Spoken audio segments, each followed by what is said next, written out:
and entertainment. Ready for a first?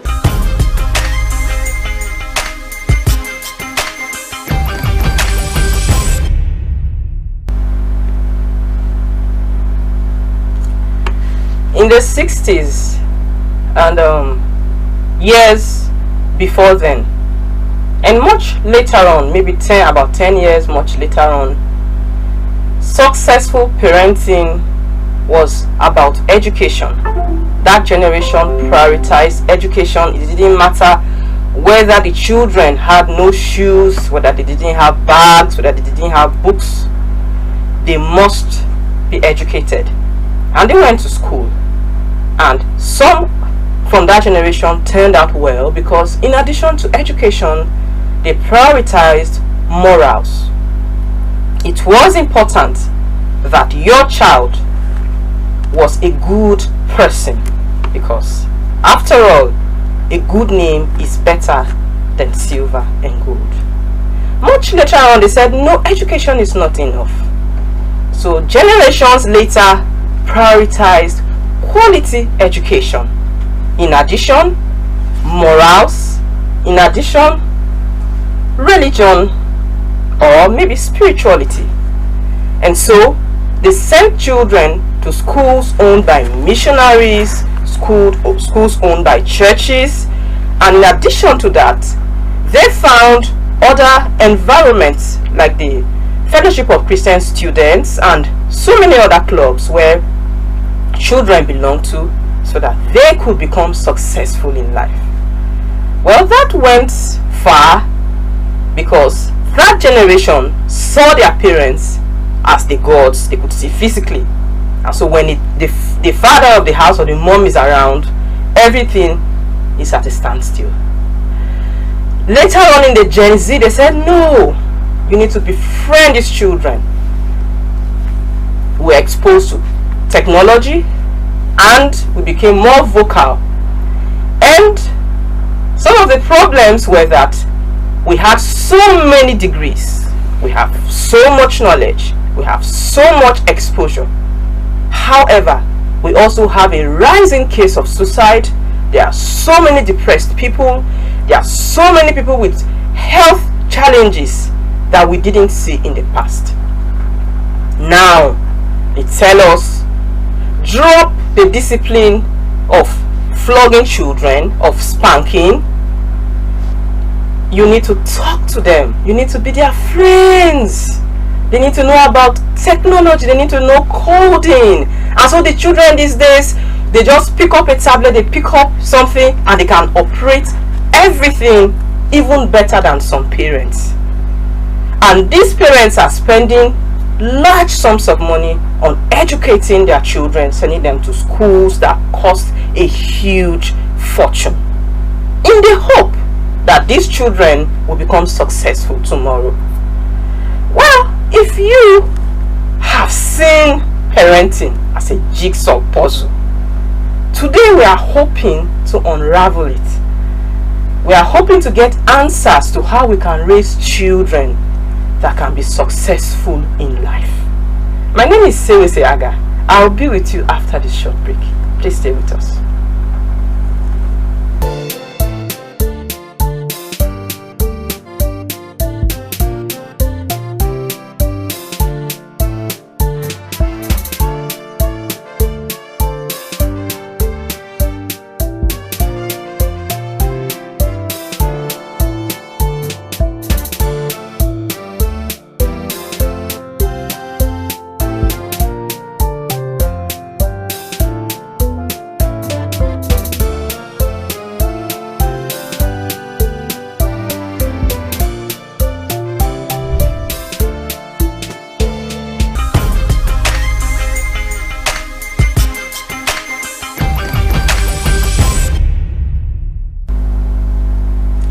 Welcome back from the break. You're watching Home Porter on Benue Television Makudi.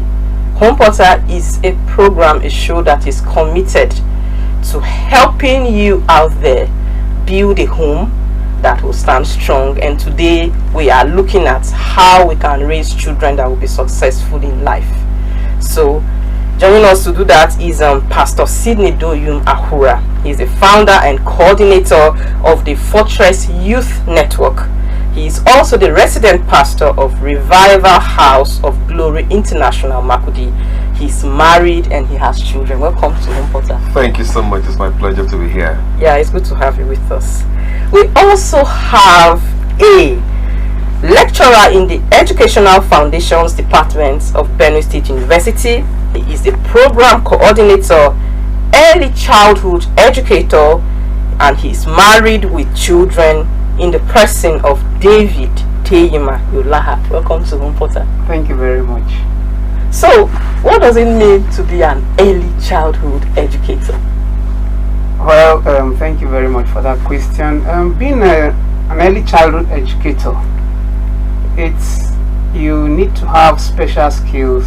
You undergo training from my place, that is from the Educational Foundations Department under the unit of early childhood education. And basically, early childhood education gives you the opportunity to have knowledge about children between the ages of 0 and 6. Now, these children are basically fragile children. They have physical needs, they have psychological needs, they have mental needs. We have decided to spread these needs in this following acronym: PILES. PILES, we could just call it PILES. P stands for physical development. The child needs to develop physically, and it takes the efforts of both the parents and the school to ensure this physical development. That is by giving them opportunity to play and see how they could exercise their gross motor skills. And also, the I stands for intelligence. Intelligence, that is the cognitive domain, the aspect of grooming children, seeing how they can get what it entails, and that comes through curriculum design. The curriculum that grooms the child from that point to where he finishes in the university. And so we also have the L. The L stands for language development. There are, children, as they are supposed to learn a kind of model, a kind of language model. What sign, what kind of language they could read, they could speak and communicate. Communication skills is very vital, and so language development also is very, very important for the children. And then we have the E. The E is emotional. Emotional. What are those things that children should do? How to relate, how to empathy, to show empathy, how to show love, how to show social skills, and how they could relate with themselves. There are issues of bullying in our schools today, and so when children get to know how to regulate their emotions, I think it will also help the school better. And then the last one is the social, of course, but I used to term this as spiritual because I wouldn't want to use that as social. The S stands for spiritual growth, spiritual development. Every child that is born into this world will one day go to see his maker, and as such he should see how parents and school should see how they can mold this child to see how to give account of their existence in this world. Now, I would have loved to ask you, why do you want to replace social with spiritual? Because social should be talking of interaction, of course, and everything. So, are you saying that? Of course. Why I said I replace the spiritual is because the emotions and some other indices that I mentioned earlier on has covered some of this aspect in social. Okay, we'll come back to you much later. Thank you. So, Pastor Sydney, I saw something about camp. You organize camp for teenagers. Yes, I do. So what is it all about? The youth network, Okay, well, Fortress Youth Network, we committed to raising young people who are purpose-driven, they know what their life is about, who are economically reliant, self-reliant economically. They are young people who are also purpose-driven, like I said, financially they're standing, morally they are upright.